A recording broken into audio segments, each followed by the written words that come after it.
Hello everyone. How are you doing today?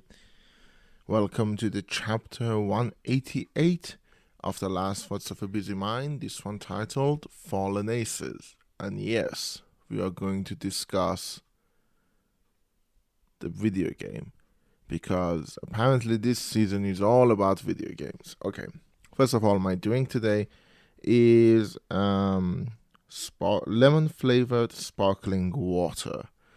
And the reason, if I can open it, it's harder to do with one hand. Oh, satisfying release of carbonation. Tastes okay-ish. Anyways, yeah, as I was saying,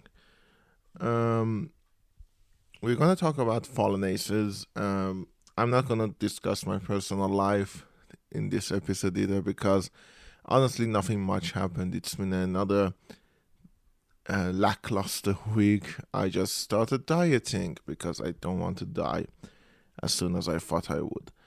And yeah, that's the only news. I didn't do any of the things I needed to do because apathy is grabbing my throat like a literal monster.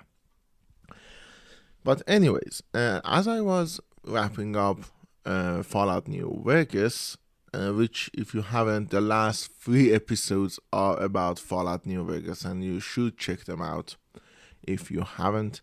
But yeah, as I was wrapping that up, I was looking for what game to replace it as something that I would spend lots of time on. I've installed Prey, the original Prey, not the remake, which I do need to also play the remake. I haven't played that. But yeah, I installed Prey. I have a bunch of older games that I haven't yet finished, that I need to finish in order to get more space back on my laptop. But there is also a game I found that just based on the looks alone I wanted to try it, which is Fallen Aces. And I did. Now, Fallen Aces is an immersive sim fighting game. I'm not going to call it a shooter even though you do get a gun because that's not really a good apt way of describing it. It's a fighter. You can fight with your fist, you can fight with a lead pipe, and you can fight with a gun. But anyways, it's a game. It looks like a noir film, and it looks like a comic book. Looks like the nearest thing we have to Watchmen in video game form. And it's about like a city where heroes used to roam the street, but now they've disbanded again, very Watchmen inspired. But it feels like a noir film. Everyone talks in that hardball detective talk and like, oh, the dame did that. Oh my god, like you idiots are doing this and that. And anyways, there is a few things I needed to talk about Fallen Aces because ever since I've played it, just giving you overall idea of what the game is. As I said, it's an immersive sim. You play a detective looking to find a missing person, but then goons attack you, literal goons, and you have to beat them up. And that is the main gameplay loop. You go through that for 5 chapters. The first episode is out. The game is in early access. It's not fully finished yet, but it's from New Blood Interactive. I don't know if I'm saying that correctly. Let me see. Let me check. Fallen Aces. It's from New Blood Interactive, which previously have given us Dusk. I haven't played Dusk, but a lot of people who have played Dusk seem to really enjoy it. I'm not that much into shooters, and Dusk is a old style shooter. But Fallen Aces, I'm really into Fallen Aces. You do that for 5 chapters and you follow this character as he interacts with crime bosses and old heroes becoming either politicians or vigilantes. Now, again, story is really good. You genuinely, I am very intrigued by it. I want to know more. I want to read the comic book that this is in in what do you inevitably, sorry, I don't know what's wrong with me today, inevitably going to produce. I want to read that. And the world itself is interesting. Like it's a crime. Like there are the only cops you see in the game are dead, which is the best way the cops can be. But it's such an interesting world, and the game is a little bit repetitive. Okay, let me get to a few of the problems I have with it. The game is a little bit repetitive. Like the main thing you do is punch goons, kill goons, shoot goons, beat them over the head with a lead pipe. Try not to kill them, but you can. Except chapter 4. Yeah, chapter 4. Chapter 4, you are given an optional objective to not kill anyone, and even given the first time, you are given what do you call it? Tranquilizer gun. But yeah, the rest of the time you can just beat them to death, and the game works as an immersive sim. You can even do your own custom difficulty, which I mean you can. It's fine. I did the easy difficulty because I'm always doing the easy difficulty in games. I'm more interested in the story. And as you go in and as you play, the game actually starts to make, you know, it starts to make you feel like, oh, is this all I'm doing? But at the same time, there are so many ways to be doing that one thing that it doesn't feel like you're boxed in. Like there are games where hitting people over the head is the only thing that you do, and that is the only thing you will ever do, and that is not really good. It's me. It's like, oh my god, am I really doing this? Put any number of Bethesda games or Ubisoft games here. Like all you do is just beat people up the same way over and over and over again. But in Fallen Aces, even though literally the only objective you have is get into place and there are goons in the way and you have to defeat them, that is the only way you can do things. But there are so many options for you. For example, getting from one place to another, there are at least 2 or 3 ways, and at most 5 or 6 ways of getting into a secluded area, getting into a building. And each way you take is gonna have its own challenges, but at the same time, it's gonna have its own advantages. Like you can go in from the vent and you probably be doing a more stealthy run that way, but at the same time you are going to have to be more mindful of where the goons are. You can go in from the front door and beat everyone up, but well, that requires you to do more combat. And the combat, though it's not hard, like it's not a hard game, it is not as easy as it looks. There is actually strategy and a fighting style involved, even just punching. And like one of the things I love is one of the things I did was going to a donut shop in the first chapter.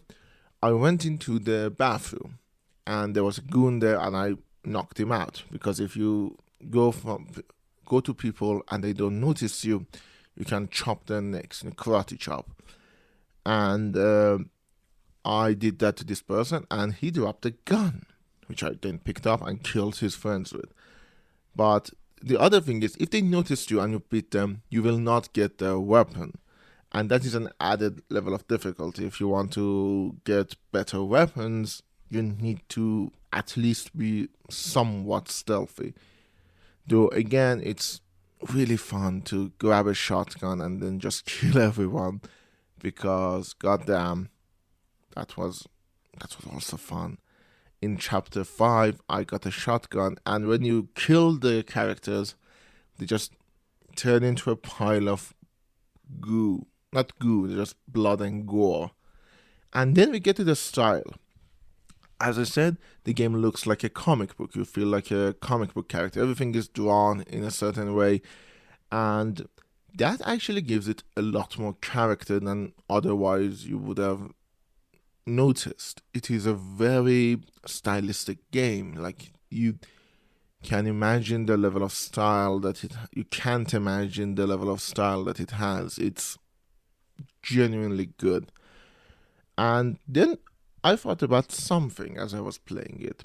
One of the things I love in movies are style over substance, and I think you know where I'm going with this, but let me get on a little bit of a rant. Style over substance, at least to me, is something that isn't an insult. I know for a lot of people it is an insult, and rightfully so. When you call something style over substance, you're saying, oh, it's all a style and no substance. But that is actually two very different descriptions to me. All a style, no substance is something that looks interesting but has nothing to say. But style over substance means that whatever the movie has to say is drawn out by its style. Not in a bad way. Again, that might mean like, oh, it's all style, no substance. But no, what you have to say might be very important. For example, the movie Green Knight has a lot to say, and I even made a video 2 years ago. God damn. 2-3 years ago about that. I'm getting old. But yeah, that movie has a lot to say about a lot of things, but at the same time, the style of it is so pronounced and so massive that you can't imagine it. You know, it's what sticks with you, not the substance of it.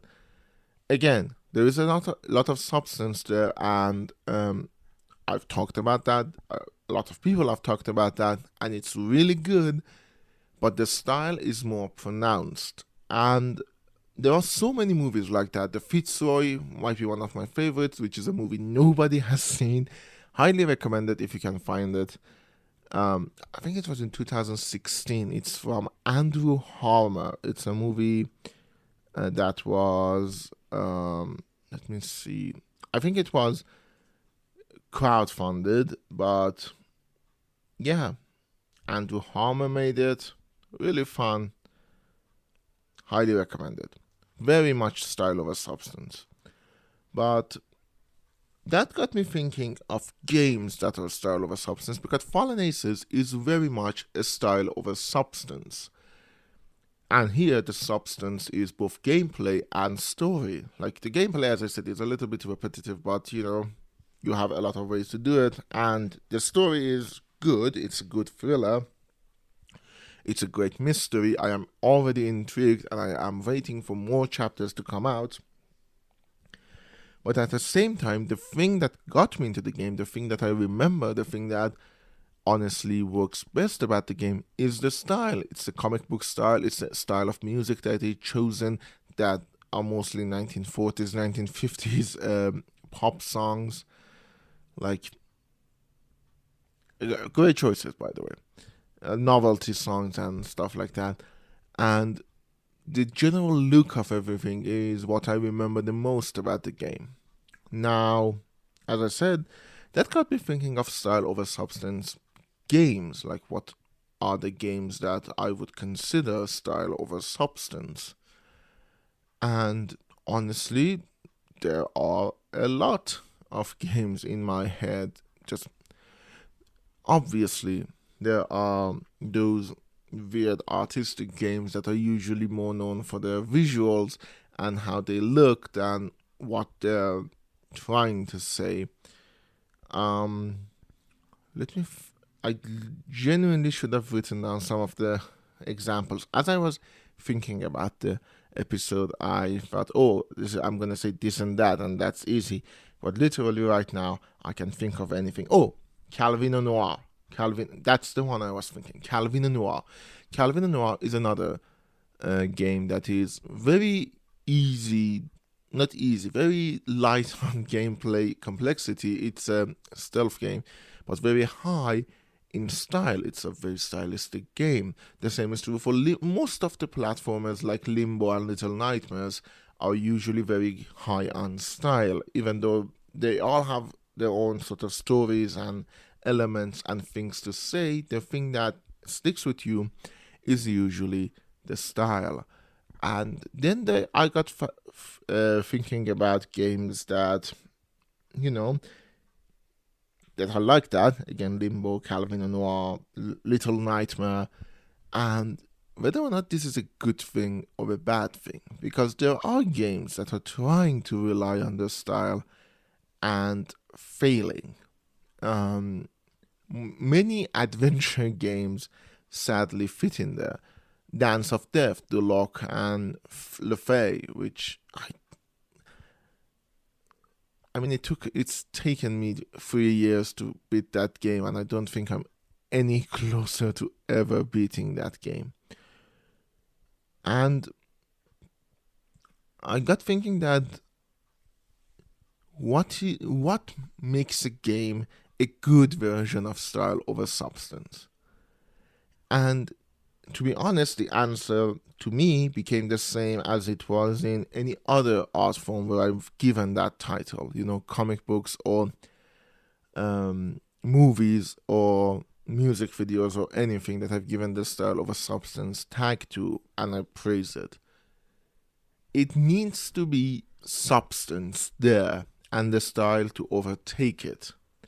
It can't be all style, no substance. Again, sorry, this episode might be a little bit, I don't know, I have brain fog and I don't know why, and that is frightening me. Genuinely, I am frightened why I can't seem to talk very well. But there needs to be substance for the style to overtake. There needs to be something there. Otherwise, if it's all style, no substance, it doesn't really work.